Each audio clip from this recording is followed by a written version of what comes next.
Bueno, ¿cómo se realiza la detección? Bueno, ya van a ver que son mucho más complejas que las de los otros microorganismos. Vamos a hacer más o menos un resumen acá de la detección sin entrar en muchos detalles. Entonces acá el código me pide, fíjense que pese 25 gramos de alimento porque se encuentran en más baja cantidad que otros microorganismos salmonella en los alimentos muchas veces. Entonces 25 gramos de alimento, 225 mililitros de agua peptonada baferada, pero sigue siendo una dilución 1 en 10, ¿sí? Una dilución suspensión 1 en 10, eso no varía. Lo pongo a incubar a 35-37 grados durante 24 horas y a partir de eso debo hacer un enriquecimiento selectivo, ¿sí?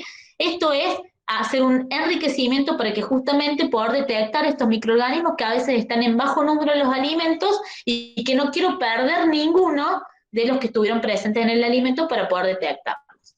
Y hay dos caldos que se utilizan para este enriquecimiento selectivo, el caldo Rapaport y el caldo MKTTN con novobiosina, que es un antibiótico para inhibir el crecimiento de otro tipo de bacterias. Recordemos que estas son gram negativas. Entonces, inoculo mi agua peptonada baferada en cada uno de estos caldos y luego incubo en distintas condiciones. El caldo Rapaport lo incubo a 41,5 grados durante 24 horas y el caldo MKTTN lo incubo a 35-37 grados durante 24 horas. Una vez que pasaron esas 24 horas, realiza siembro por agotamiento en medios selectivos y diferenciales, ¿sí? Los medios que se usan son siempre el agar silosa lisina desoxicicolato, agar XDL o XLD. Este agar se usa siempre, ¿sí? A partir de cada caldo se usa siempre. Y después puedo utilizar algún otro agar de elección, como puede ser SS o Eptoen, ¿sí? Voy a mostrar en los 3 agars cómo se observan las colonias. Fíjense que acá no estoy contando las bacterias, ¿sí? Ya no me importa si hay una o hay 1000. Lo que me importa es que no esté la bacteria. ¿Por qué? Porque son patógenos. Los indicadores dijimos que tengo un número límite que no deben exceder. En cambio, los patógenos no deben estar presentes en el alimento, porque a veces baja concentración de ese patógeno incluso provocan la enfermedad. Entonces, no deben estar presentes. Acá estoy detectando el patógeno y no es un indicador, ¿sí? Entonces, hago la siembra por agotamiento, incubo a 37 grados durante 24 horas y obtengo mis colonias sospechosas. ¿Cómo se observan las colonias sospechosas? Bueno, en el agar XLD, las colonias sospechosas de salmonella se observan como colonias de color rojo con el centro negro debido a la producción de sulfuro de hidrógeno, ¿sí? En este medio tiene tiosulfato de sodio, que con el citrato de amonio férrico, que es otro compuesto que tiene el medio, me forman sulfuro de hidrógeno en condiciones alcalinas que se observa como un color negro en el centro de la colonia, ¿sí? ¿Qué otros microorganismos pueden crecer en este medio? Porque es un medio bastante selectivo. Puede crecer un microorganismo que se denomina Shigella, que es otro patógeno, pero en este caso las colonias sospechosas de Shigella son transparentes y parecen rojas por el color del medio. O sea que de esa manera voy a determinar cuáles son las de Salmonella y cuáles son las de Shigella. Otro medio muy utilizado para Salmonella es el agar SS o Salmonella Shigella. Acá también pueden crecer ambos microorganismos y tengo sales biliares y verde brillante, que son dos componentes que inhiben el desarrollo de las gram positivas y de Proteus, que es otra bacteria que generalmente me contamina en estos medios. También observo la producción de sulfuro de hidrógeno, ¿sí? Que se evidencia por la formación de sulfuro de hierro como colonias con centro negro, y los pocos fermentadores de lactosa que pueden desarrollar en el medio producen el viraje del indicador al rojo y forman colonias rojizas. Como Salmonella y Shigella no fermentan la lactosa, o sea, son lactosa negativo, forman colonias, como ustedes ven ahí, transparentes y muy delicadas. Entonces, las colonias de Salmonella son incoloras o del color del medio con centro negro, las típicas. Y el agar es más o menos lo mismo, pero el azul de bromotimol y la fucsinácea, que son dos colorantes indicadores de fermentación, actúan marcando la fermentación de las azúcares, y el citrato de hierro actúa como indicador de la producción nuevamente de sulfuro de hidrógeno, ¿sí? Entonces, las colonias típicas en este medio son verde azuladas con o sin centro negro, ¿sí? Por supuesto, en cada uno de estos medios, el medio que haya elegido y en el agar XLD, debe obtener colonias típicas y realizar pruebas bioquímicas, serológicas y PCR real time también puedo utilizar. ¿Por qué es esto? Yo acá, en estas colonias que les muestro, en estos medios que les muestro, llego hasta el género Salmonella, pero no estoy indicando qué especie y menos aún qué cero variedad, ¿sí? Con esto puedo saber, solamente tengo colonias sospechosas de Salmonella. Si quiero saber además qué especie tengo que hacer pruebas serológicas, bueno, y además de las pruebas bioquímicas de confirmación, por supuesto, que siempre deben estar. Y si quiero saber la cero variedad, tengo que utilizar PCR real time o electroforesis de campo pulsado, por ejemplo, también puedo usar, ¿sí? O sea, son técnicas, fíjense, mucho más engorrosas que las técnicas más simples que vimos para los indicadores.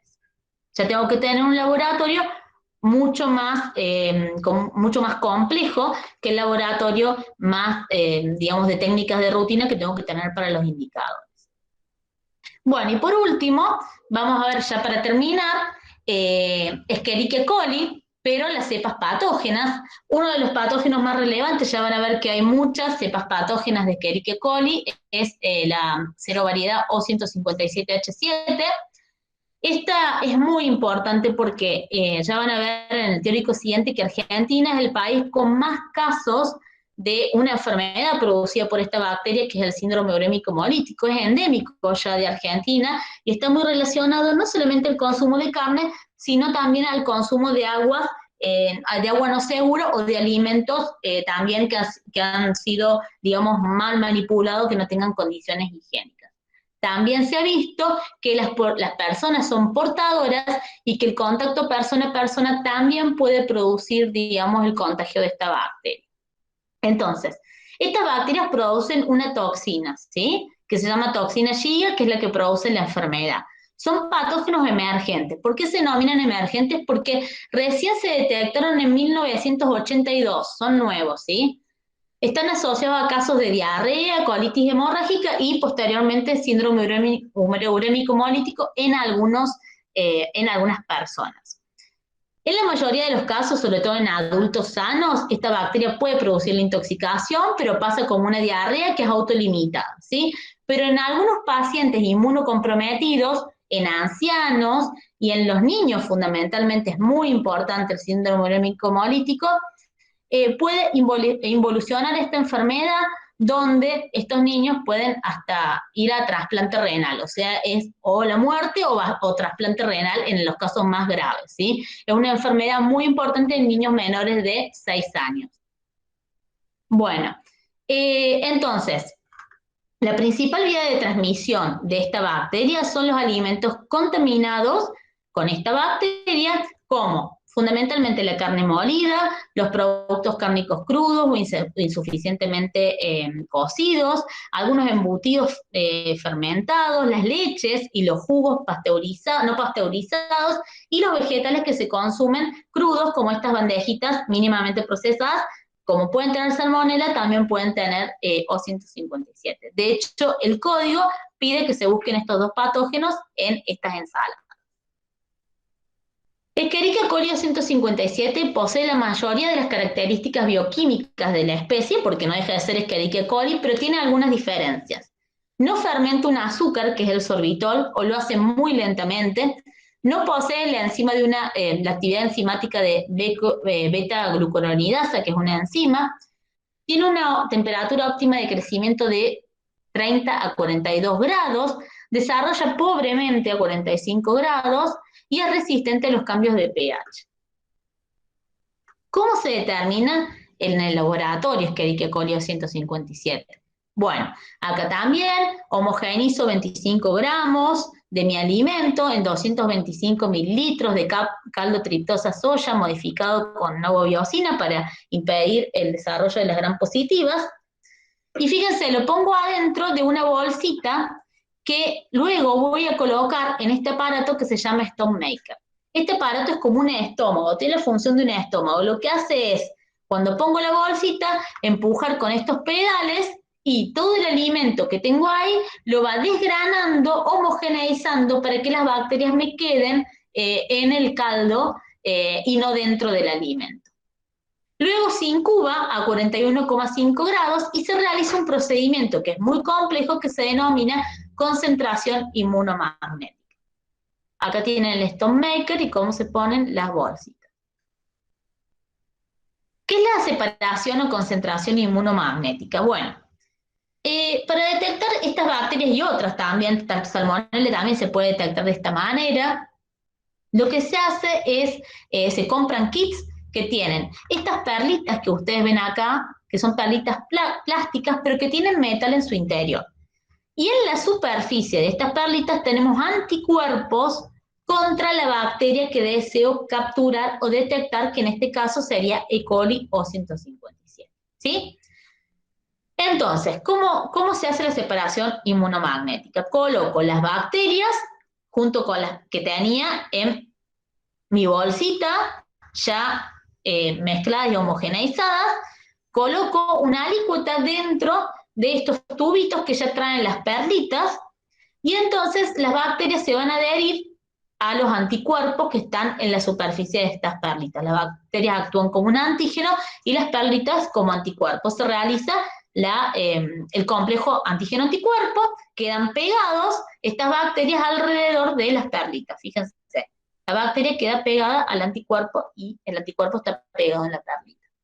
Bueno, luego de que pasó esto, voy a poner estos tubitos cerca de un potente imán que trae este kit, y entonces las partículas que tenían metal en su interior, las perlitas que tenían metal en su interior, se van a ver atraídas magnéticamente por este imán, ¿sí? Y van a quedar pegadas al imán. Se vuelca todo el líquido que tenía acá, se realizan numerosos lavados, se coloca un caldo nuevo, y entonces lo que se hace, estas partículas que yo tenía pegadas al imán van a quedar liberadas en ese caldo nuevo, y voy a hacer un cultivo en un caldo o agar para ver la presencia de esta bacteria. ¿Qué caldo se utiliza, qué agar se utilizan para la detección? Diferenciales y selectivos para la detección de Escherichia coli 157. A partir del concentrado con las perlitas, siembro 50 microlitros en dos tipos de agar. 50 microlitros en un concentrado, agar concentrado que se llama SMAT-CT, que es un agar McConkin con sorbitol y otros compuestos, y otros 50 mililitros se colocan en un segundo agar, que puede ser un agar cromogénico, por ejemplo.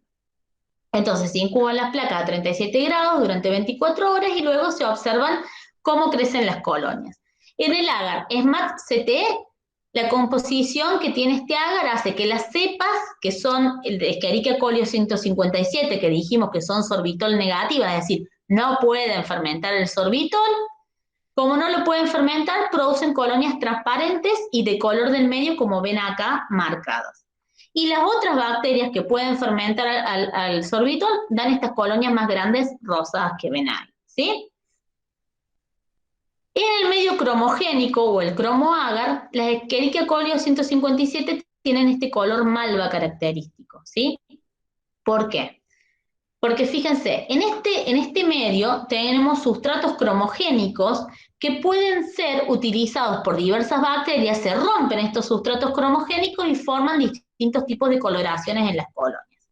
Entonces, la E. coli 157 me forma estas colonias típicas color malva. Por ejemplo, los proteos me forman colonias de color blanco, y las coliformes, otro tipo de coliformes que no sean la E. coli 157, colonias azules, ¿sí?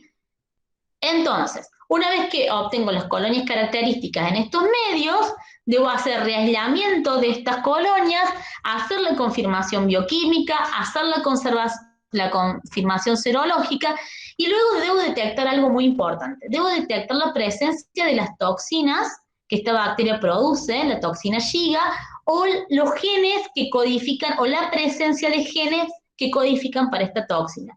¿Por qué es esto?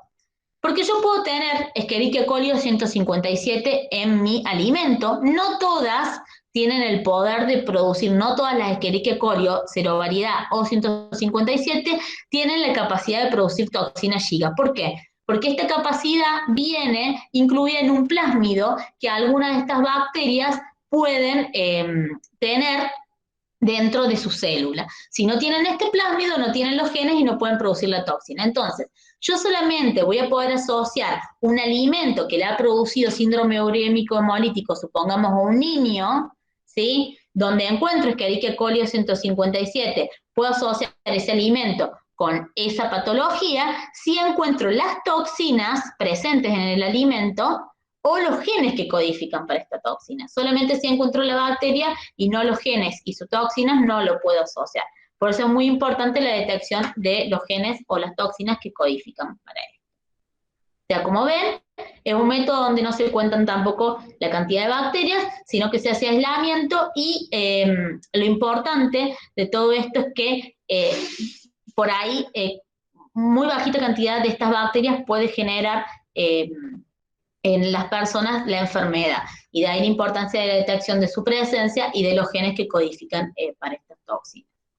Bueno, y acá finalizamos, digamos, el teórico, ya van a ver los otros patógenos que quedan en el teórico siguiente, no van a ver su forma de detección, sino las características y las enfermedades que producen. No sé si tienen alguna duda.